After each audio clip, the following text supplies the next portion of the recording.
Hi, welcome everybody to the Star Telegram live Ask Us Anything event. I am sports editor Jim Barnes, and I'm joined by our high school sports reporter Charles Baggarly. How are you doing, Charles? I'm good. How are you, Jim? Doing well, doing well. It's the best time of the year. We're getting ready to start the high school football playoffs tomorrow night, and so we're going to talk about a lot of things related to the playoffs, and we'll hmm answer any reader questions that are submitted to us. Let's just start, Charles. Last year, the Fort Worth area had a state champion in North Crowley. We've got several championship contenders this year. Who are some of the teams that you think could be playing all the way into December? Yeah, well, there's a big difference between the good and the great in Texas high school football. And I think some of the teams that can compete for state titles this year, it really remains the same. Alito is a team that can compete for a state title basically any season. South Lake Carroll, of course, ranked number one in the state and the favorite to win the Class 6A Division II state championship. They, of course, have the potential to go on a deep run and win the whole thing. North Crowley is a bit of a different situation. Of course, you can't count out last year's champion. They should be considered a threat until someone takes them out, but it's a different team. Now, they've been improving since a loss to Rockwall in non-district play. They're going to have a ton of challenges that they need to face. They will be labeled as underdogs, but they were labeled as underdogs last year as well. So I wouldn't count out Ray Gates and company, but they have a lot of work to do. Yeah, let's talk just a little bit more about North Crowley. Like I said, they haven't been as dominant this season. Like I said, a lot of new faces, but they are ranked number 9 in the state by Dave Campbell's Texas Football. They beat number 10 Denton Geyer during the season. They beat DeSoto. So do you see them as a true threat, or do you think they are lagging just a little bit behind the top tier of 6A D1?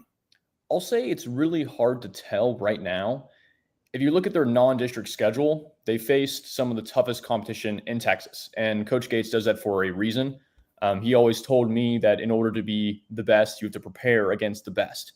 Now, they didn't look great in that stretch. They had a lot of new faces, as we've talked about, and they were learning. So district play comes along, and they face competition that is not quite on that level, even though Lake Ridge is still a good team. They beat Lake Ridge thoroughly, but that gave them some time to, as what Coach Gates calls, sharpen the sword, just prepare to cut down on the penalties, to make sure everyone understands the offense and the defense and what they're trying to do.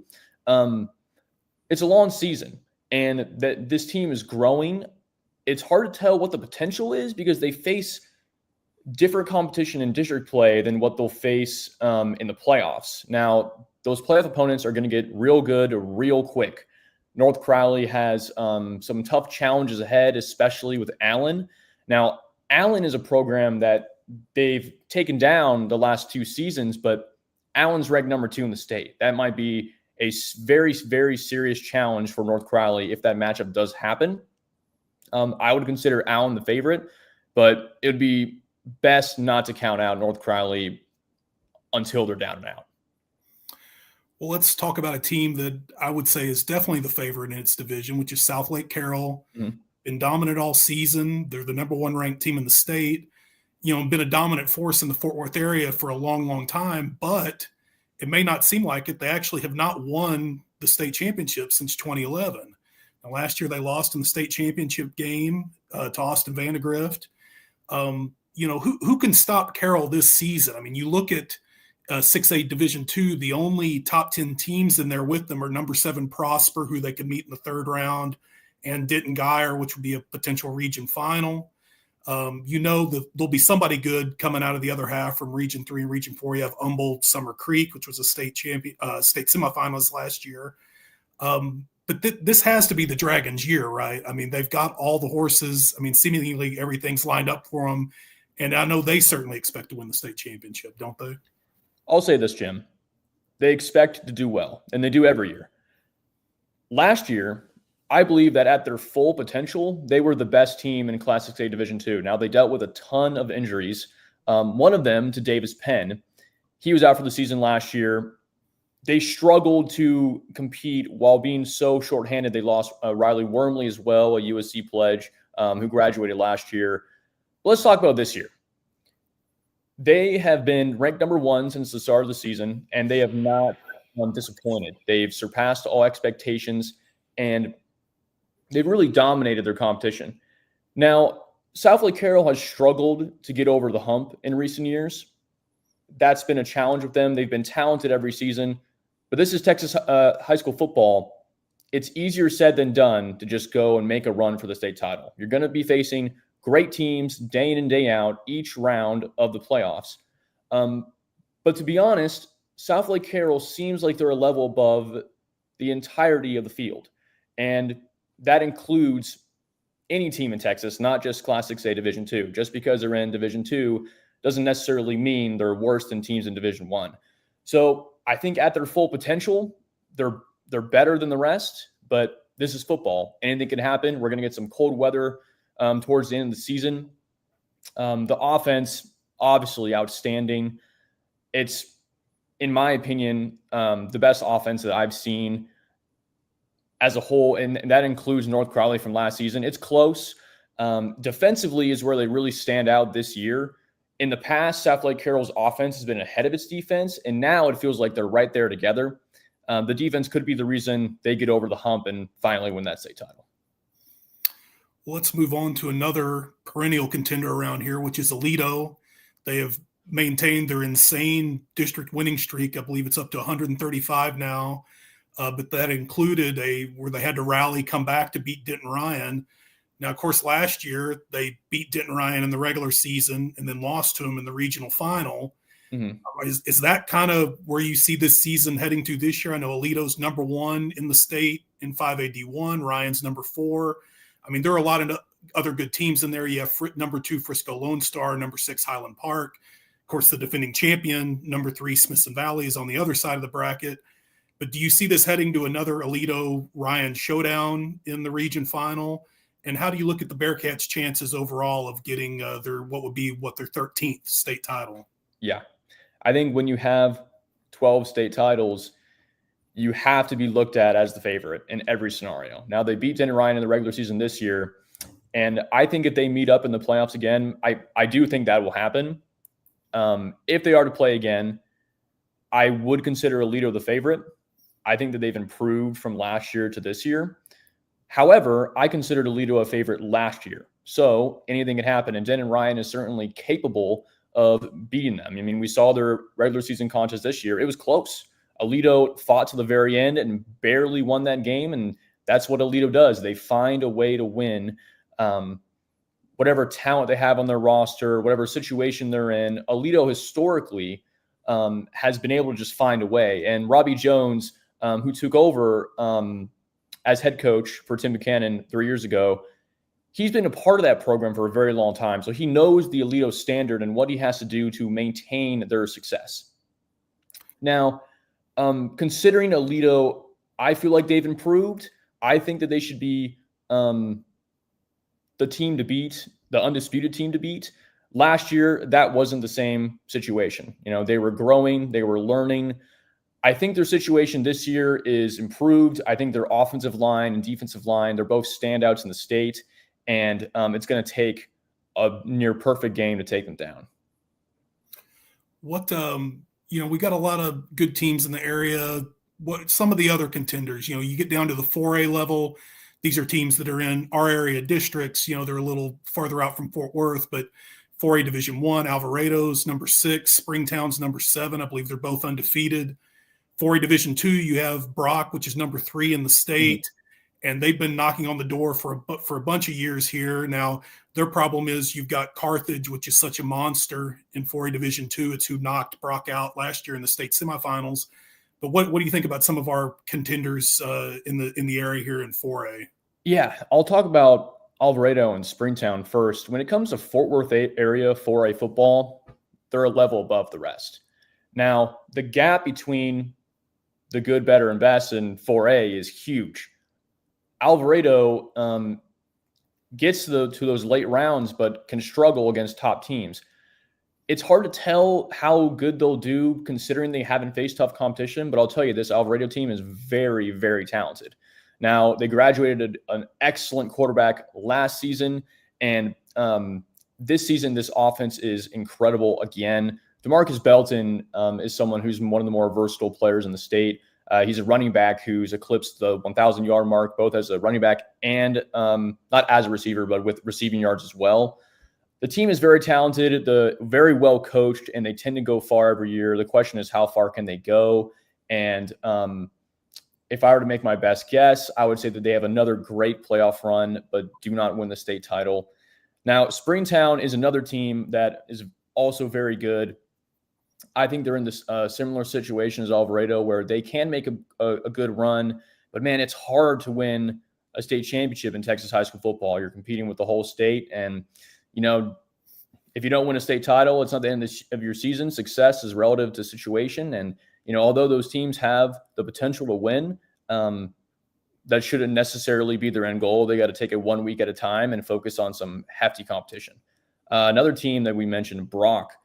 Now, Brock can win the title, and I'm not trying to say Alvarado and Springtown cannot win. I don't want to box them in, but Brock is expected to be a championship contender, and they've been growing. They moved up to Class 4A last season, so they had a little bit of an adjustment period. So now this is your second year in Class 4A, and the team is incredibly talented.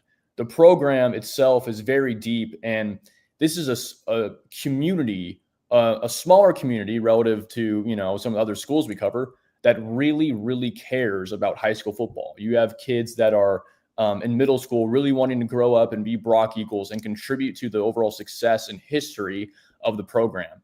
Now, Brock's had some heartbreaks. They've been expected to do well the past 3 seasons, and one way or the other, haven't been able to get the job done. They've been very talented, and they're very capable of getting the job done. But it doesn't always work out. Now, this year, they do have the potential, but it's another, thing when Brock hasn't been challenged yet. Now, Graham was a challenge for them last year. We saw that. This year, Brock thoroughly beat them. So it's hard to say how far they can go, but from what it looks like now, Brock is better than they were last year and more capable, and probably has a better shot to win a state title. Is there anyone else who you think has a chance to get hot, or maybe even if you want to dip into the private schools too, just include them? Are there any other teams who you think you could even imagine lifting the trophy at the end of the year? Yeah, well, gosh, it's hard to say, because we see it with our district play. Byron Nelson, outstanding team, but when they go up against Carroll, it's a little bit of a different story. So there really are levels to this. Only a select few teams can compete for state titles. Now, a lot of teams can get hot and make deep runs. I see Lake Ridge. If they get past Trinity, they have the ability to go on a run. They're a very talented squad. Trinity, on the other hand, if they get past Lake Ridge, one of the best offensive lines in Texas, great run game, hasn't looked great throughout the entirety of the season, but does have the potential to get to a next level and has great history. We've seen what Trinity's been able to do in the past. Now, there are other teams that I wouldn't necessarily label as state title contenders, but don't tell them that, because they're confident and ready to play. One of those squads is Arlington Bowie. Now, they just won consecutive district titles. They lost in the area round last season, but this team is playing confident. This team thinks they can beat anybody, and they deserve to be able to think that, because they just ran the table in their district, back-to-back district champs, in a district that's been heavily dominated by Martin the last decade.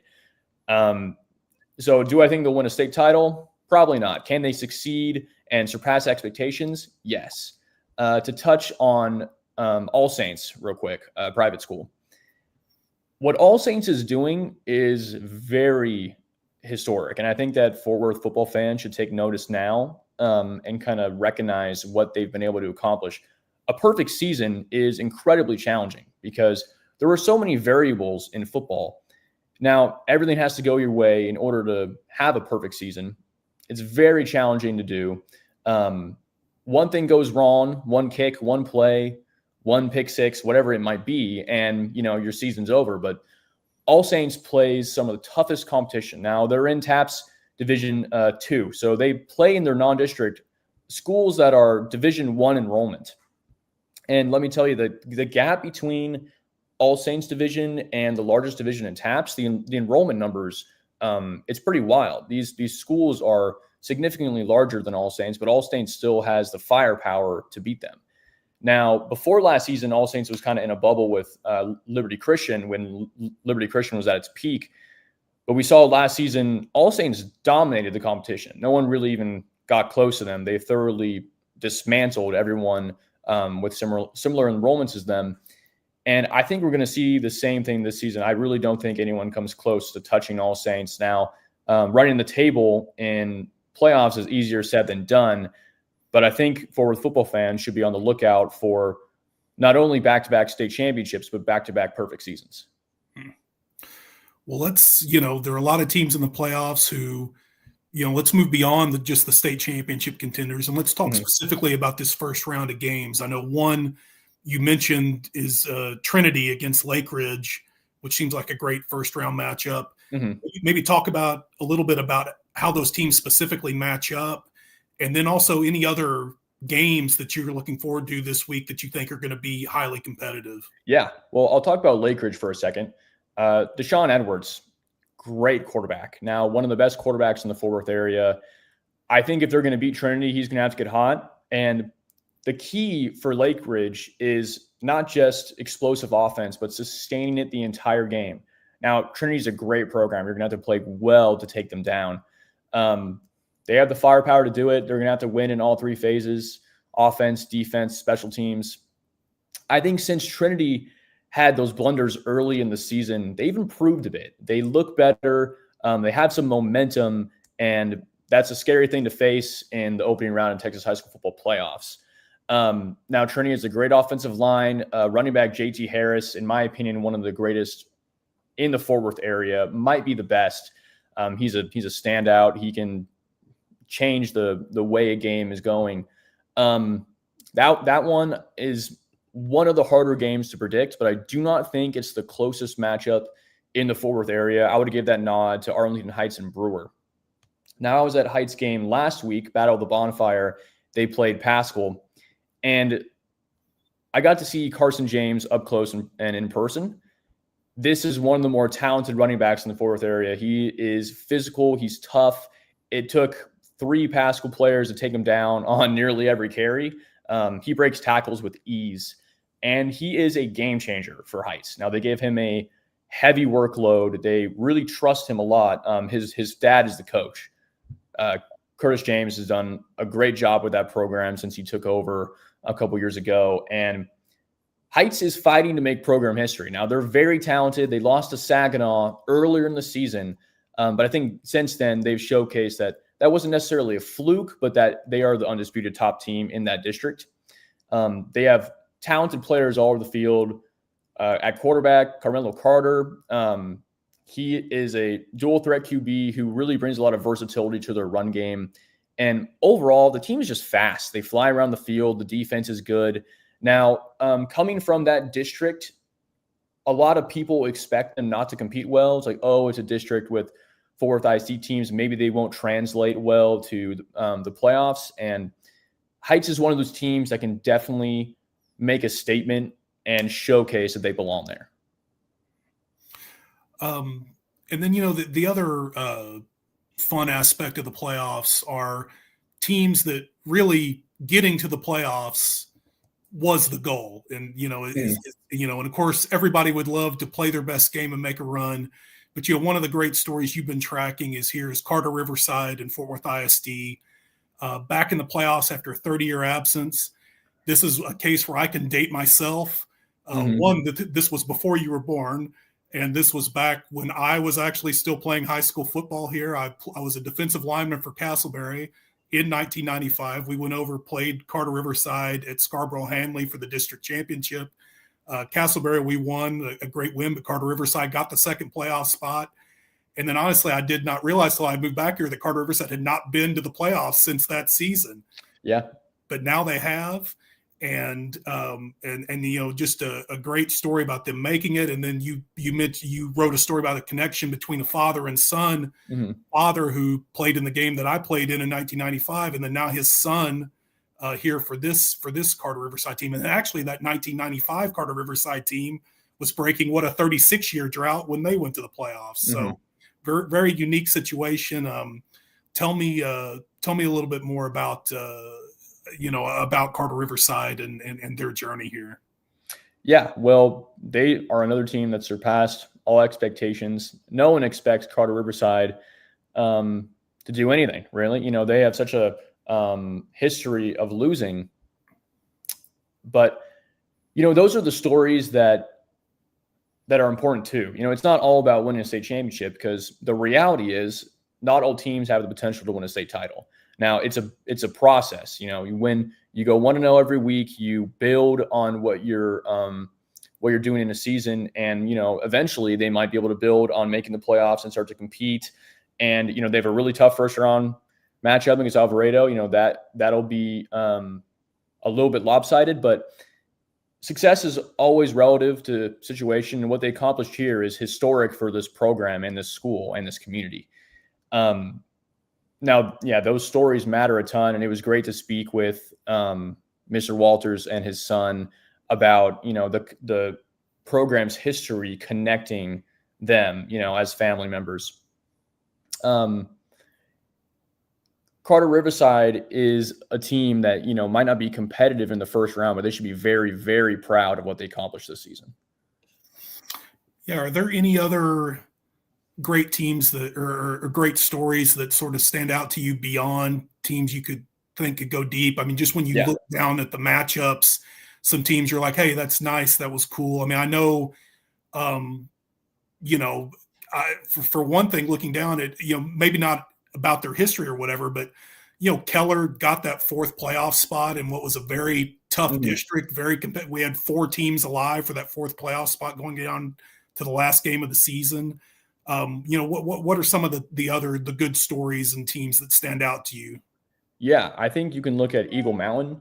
Now, last year was their first season. They didn't have a single senior on that team, and you can see the improvement. Now, Coach Jeremy Mullins runs that program very well. The players are bought in and they believe. Now, they're not necessarily a team that's known as a state title contender, and the chances are they won't compete for a state championship.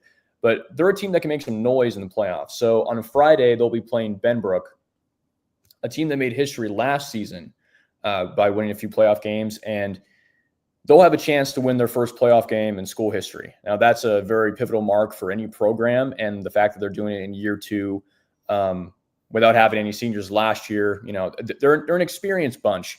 And for Benbrook and Eagle Mountain actually faced off in the regular season. Now, Eagle Mountain dominated that game, but Benbrook struggled with some turnovers. I was actually at that game covering in person. The game wasn't as lopsided as you might think looking at the score. Benbrook really struggled with some turnovers, was subbing their quarterbacks in and out. I think Benbrook has improved since that point. I expect their competition this week to be more competitive than their regular season matchup. But that's one to look at in terms of a historic moment if you're looking to see something cool on Friday. And, there are other good moments for other teams too. I think one thing that comes to mind is Keller Central. Now, Keller Central didn't even make the playoffs. Their story is done with. They won't be competing on Thursday or Friday, but they're a program that made massive strides. It's not always about making the playoffs. It's about, what can we do better than we did last season or the last week or whatever it may be. And Keller Central, they went from winning 1 to almost getting in. Now they were on, the wrong end and had to face some tough competition in District 4-6A with South Lake Carroll, with Byron Nelson, with Trinity, and they almost got it. So I think that Eric Vance and company deserve to feel really good about where they are this season. Now, there are some other programs that have done very well for themselves and made strides. I think you can look at Brewer. Brewer's playing Heights should be a good first-round matchup, but that squad really showcased that it deserves to have that playoff spot out of that district. And that's another case where, Aledo, Richland, Denton Ryan, those are top teams, arguably state powers. Aledo definitely, Denton Ryan definitely, Richland, very, very good program as well, and really has the potential to compete with anybody, I think. Brewer claiming that last spot, all those other teams in that district really fight for that spot because that's really the one that they have the potential to grab. So Brewer being able to beat Birdville, have a better record than Azle, it really shows that that program's making strides. And by the way, thank you, Chris, for your comment earlier. He said that after that Saginaw game that Heights has looked really good since then. And yeah, there we go. Aside from the one loss, they've looked great. And they really did. I mean, at the start of the year, Charles, I'm trying to remember, didn't Heights have like a shutout streak? Am I remembering that right? Or what? Yeah, they did. So Heights, during non-district, they didn't give up any points. And that really showed that their defense was here to play. That changed a little bit in district play where they have competition that they go against, and they're very evenly matched games. Now, that district has tons of teams with great potential. Saginaw last year was a district champ, and they beat Azle in that first round. So a lot of people think, teams from that district won't be able to compete with teams from District 3 5A Division I, but they can. And we saw that last season in one of the better games I've covered during my time at the Star Telegram. Other teams that made the postseason, Chisholm Trail snuck in. They were a team that, struggled against some of the top teams in the district, but really proved themselves, and they showcased why they deserve that spot. Another team, Wyatt, they can compete with top teams in that district. They have a tough first round matchup, but they have the potential to showcase some talent. And, Saginaw, last year's district champ, they graduated a lot of players. They have new talented players, and I think they have a lot of potential. They didn't necessarily harness it, and they have a tough first round matchup, but they do have the potential to at least showcase what they've been improving on. One, more of a philosophical discussion I wanted to talk to you about is, the idea of the playoffs getting watered down over the year. And let's just face facts. Congratulations to all these teams for making it, but there are going to be a fair amount of blowouts Thursday and Friday when you have first place teams playing fourth place teams. Yep. I remember, again, to show when I was in high school, 2 teams made the playoffs, and the old timers then thought we were soft because we got to have 2 teams make the playoffs. And when they played, only the district champion got to go to the playoffs, and teams went 9-1 and didn't go to the playoffs. Then they went to 3 teams making the playoffs. And at the time I thought that was a little soft, and then now 4 teams make it. And a lot of people, say, it's so easy to make the playoffs. And in a sense it is easier to make the playoffs, but the kids still are getting that playoff experience. I don't know how fun it is to just get whitewashed in the first round, but you did play in the playoffs. I mean, where do you come down on this debate? Do you think in the end that it's a net positive to let kids get the playoff experience, even if they're overmatched? Or do you think that it would be better for competition if it were only 3 teams or something like that? I think it should be 4, and I'll tell you why. High school sports is so different than college and pro sports. In college and pro sports, you're really fighting towards that ultimate goal. Players are getting paid in college now. Professionals, of course, getting paid millions. Now, these high school players in Texas, they're not pro athletes. High school sports is not just about winning championships. It's about developing athletes, not just on the field, but off the field, teaching them why it's important to work as a team, why it's important to work hard in life in general. So I think when we get these opening first round matchups, it's unfortunate that some teams get blown out, and maybe the UAL can look at districts and how they can match up them, more evenly, but that's an incredible challenge. I don't really blame the UAL. It's an impossible thing to deal with. Now, you can look at Carter Riverside, you can look at other teams in a similar situation. The playoffs gives them something to fight for. It gives them something to search for.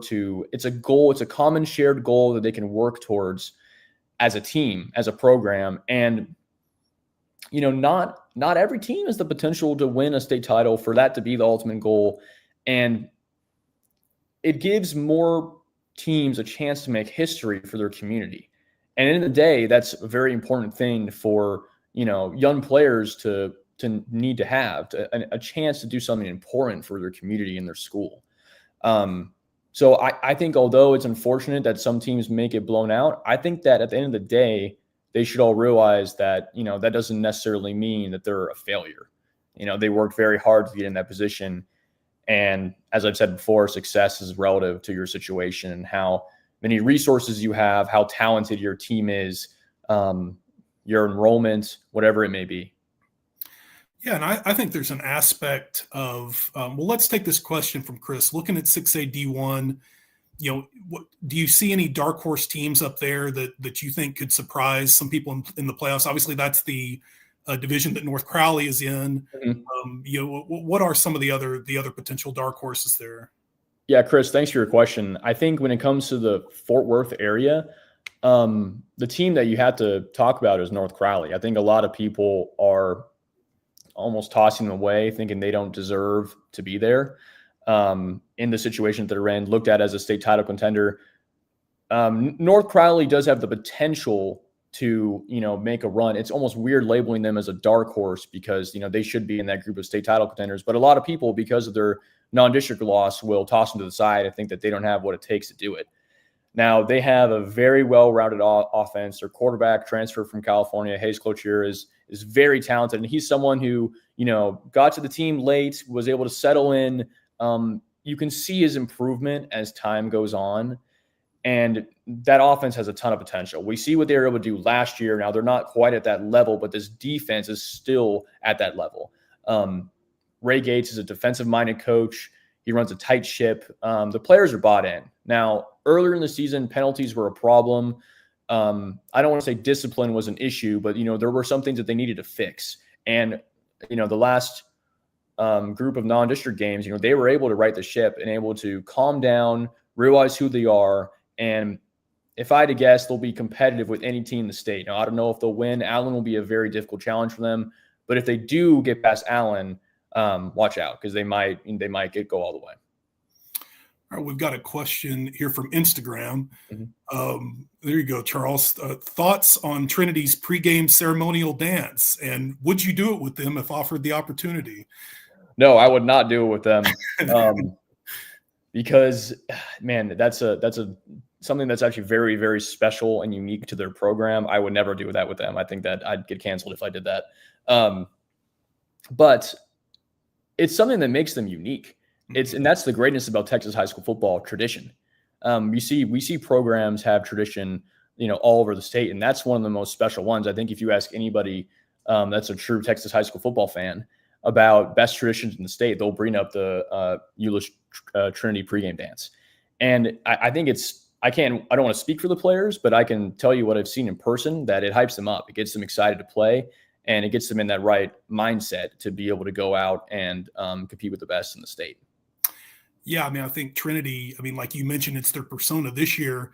They're just a big, tough, run the ball at you kind of team. And their pregame ritual almost goes right with that, right? And we're going to do this, and then we're going to run the ball right at you. And like you said, it's a great, like I said, significant to their culture, something they, really, appreciate and like to express. And but no, they don't need you and me out there dancing with them. Yeah, they really don't. The last thing I want to follow up our discussion about having 4 playoff teams is I do think, on some of those fourth place teams, I think there's probably an element of cool of, if you get to go up against a Carroll and Aledo, some of these teams, even if you get blown out, obviously as long as nobody gets hurt, anything like that, where you're going to look back and be like, hey, I played the best, I got to see what the best look like. And I would assume that that's a net positive for these teams, where they can say, hey, we played the state champion that year. Yeah. And then 10 years later, when you look back on this experience, you'll be saying, hey, I played with some Division I talent. Some guys might get drafted to the NFL. Some guys might have Pro Bowl careers. You never really know with teams like Southlake, Carroll, and Aledo. One thing about Aledo that we should touch on is that this is likely their last season in Class 5A. And it's really hard to tell how they'll translate to the division. Now, you don't want to count them out and say that they won't be competitive in Class 6A, but it'll be different. There's a lot of D1 talent on teams like South Lake Carroll and teams like North Crowley. Of course, the district realignment is to be determined. But this could be the last chance Aledo has, at least for, the next couple of years. Don't want to put them in a box, but it's looking like, that might be the case, and that winning state championship in Class 6A is, of course, more challenging than 5A.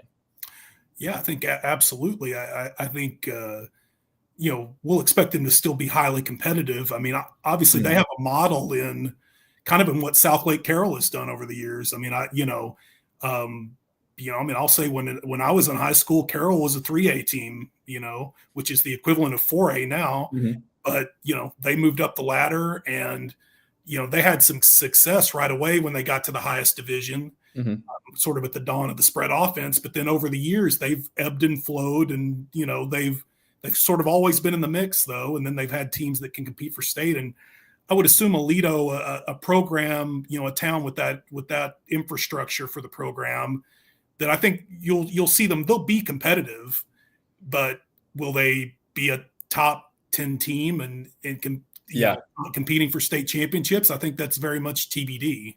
Yeah, the first year I covered Aledo, the first year at the Star Telegram for me, it was almost a situation where you enter the year and they're just going to win. Like, they were that good. They were truly dominant. Last year was a little bit different.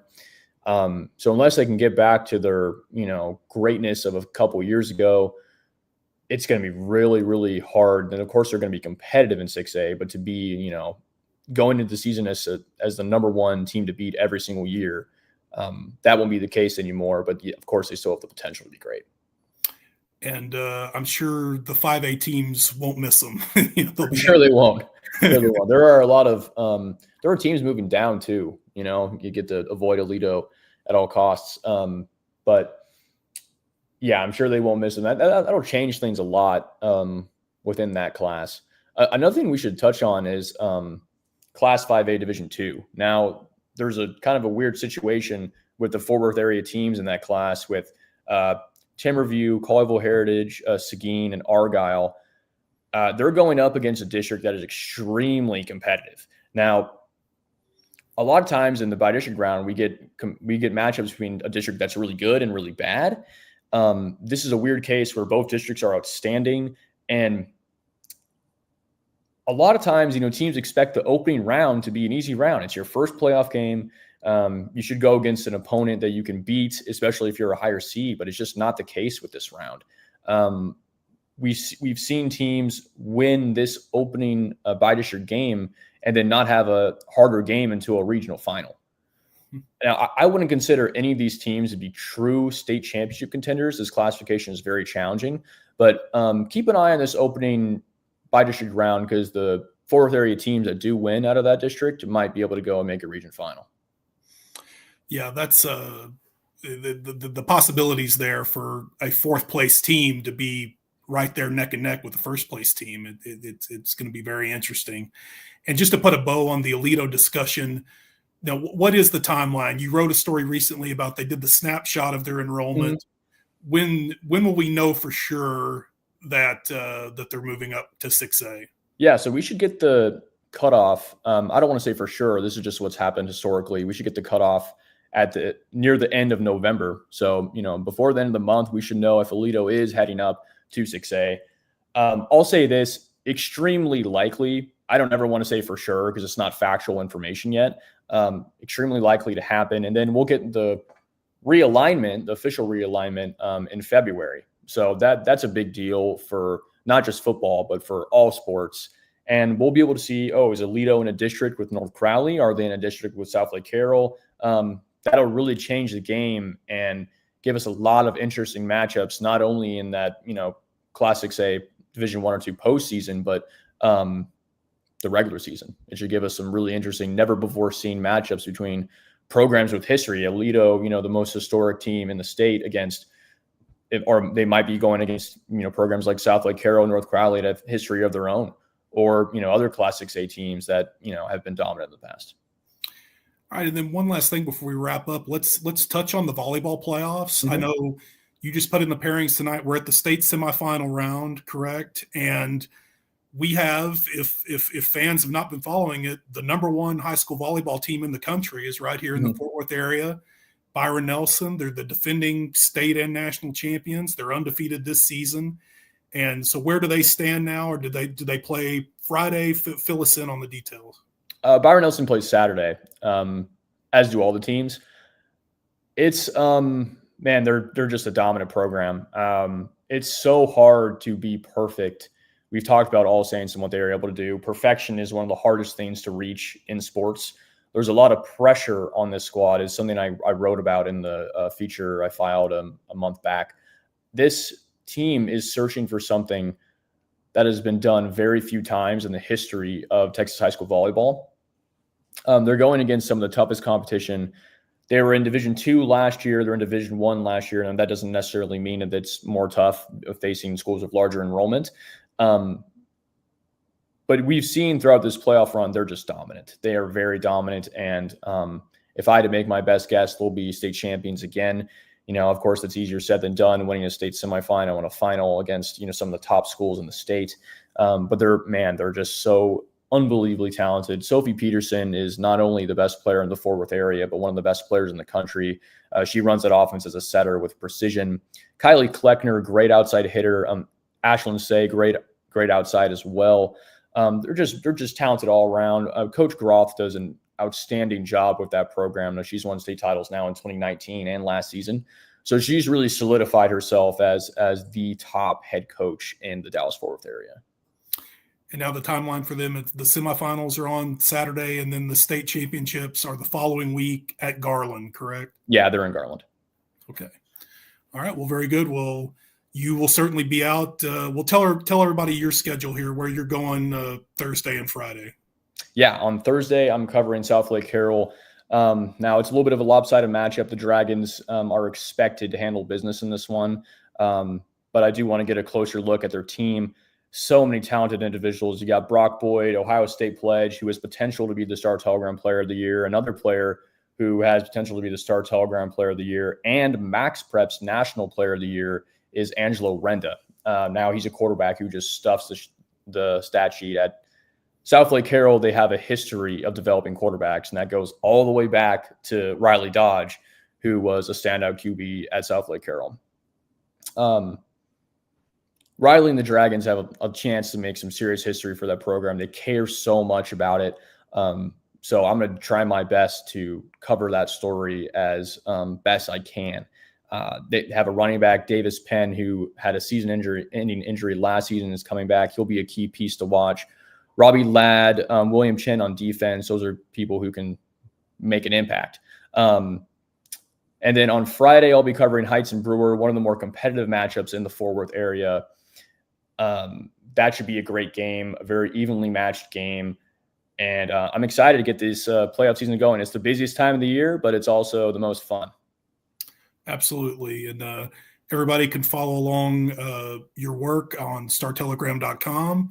And we'll have our army of writers out on Thursday and Friday, and then all through the high school football season. It's the best time of the year, these 6 weeks headed down to the state championships at AT&T Stadium. So thank you for everyone who tuned into this tonight, and just follow our coverage along the way. We'll take you all the way to state, and talk to you later. Good night.